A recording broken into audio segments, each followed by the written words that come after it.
Maybe both of your knees going down to the right. Inhale to center and both the knees going over to the left. A really gentle twist into the hips and the spine.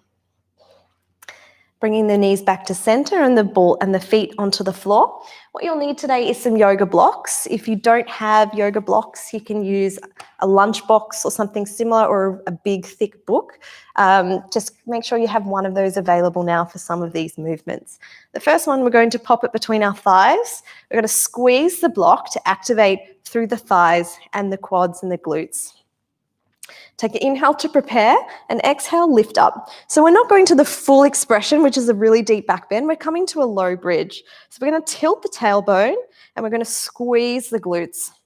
So a nice trick here is to actually place the left hand on your lower back and right hand on your belly, and you're going to gently encourage the tailbone down towards your heels and pull your belly up towards your head.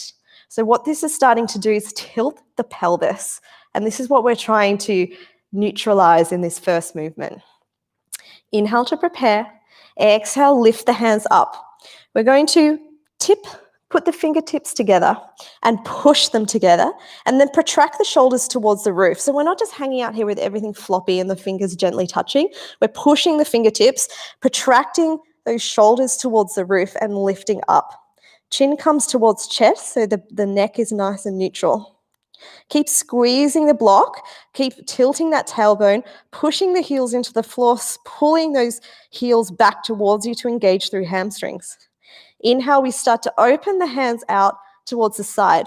If it gets too much for you, just stop where you feel it's your edge. If you can bring your hands out so they're almost touching the floor, but hovering and controlling that movement. Exhale, slowly come back. Take it slow. The control in the movement is where it's challenging. Push the fingertips together. Start to feel the glutes starting to burn. Inhale, keeping that tension in the fingers, protracting through shoulders, pushing towards the roof, opening out like you're holding a big beach ball and you're squeezing that beach ball. I miss the beach.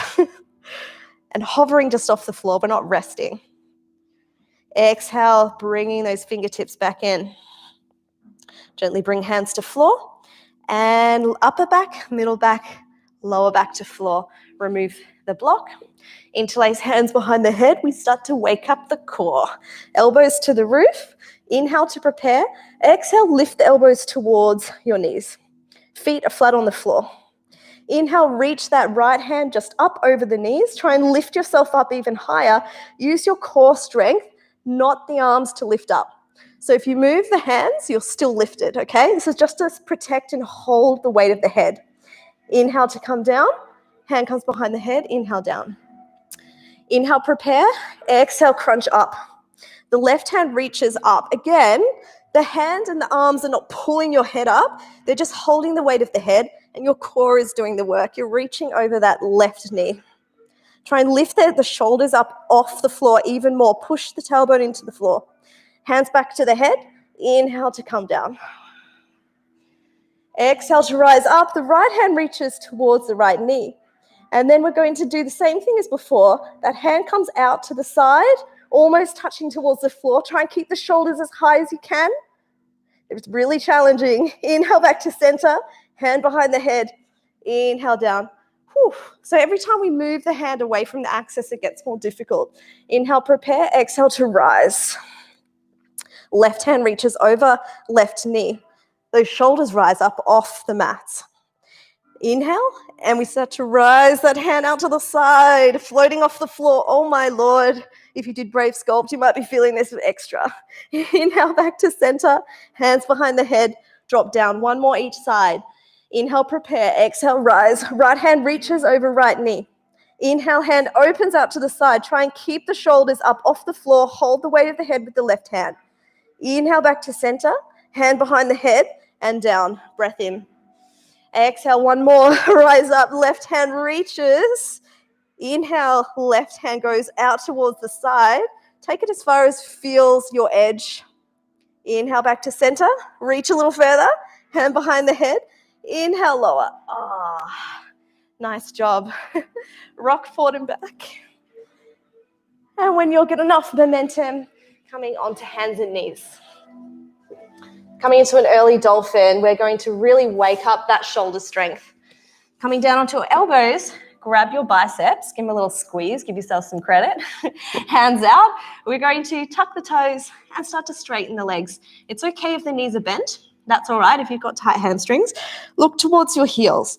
Walk your feet in more so that you're bringing more of your weight over your shoulders. Now, rather than dumping down and headbutting the floor, I want you to protract and push against the floor with your forearms and your elbows. Keep looking towards your feet. So left arm comes back, and you're going to have the left wrist and the elbow in line. And you're going to hold it here for a moment. Step your feet a little wider, so nice and wide on the mat so you feel secure. And then the left hand's going to rise off the floor and place it on your lower back. So this is really getting strength through that right shoulder. If this is too much, just stay in a normal dolphin. Keep protracting through that shoulder. So push against the floor. Come back, gently lowering the left hand to the floor. Stay in dolphin or option to come down and rest in between. Other side. So the right hand comes back so that the elbow and the wrist are stacked. Now those feet are nice and wide. Keep looking towards the hands. Get long through the neck. Come onto the tippy fingers of the right hand, and then it comes behind your upper back. Keep pushing into that left shoulder. Don't let that head touch the floor. Keep looking towards the feet. One last breath. Exhale, hands down, and lower the knees. Nice job. A little cheeky child's pose, or if you want to do a puppy pose or anything that feels nice after that, please do. Walk your hands a little wider when you're ready. Tuck your toes and push up and back. Downward facing dog.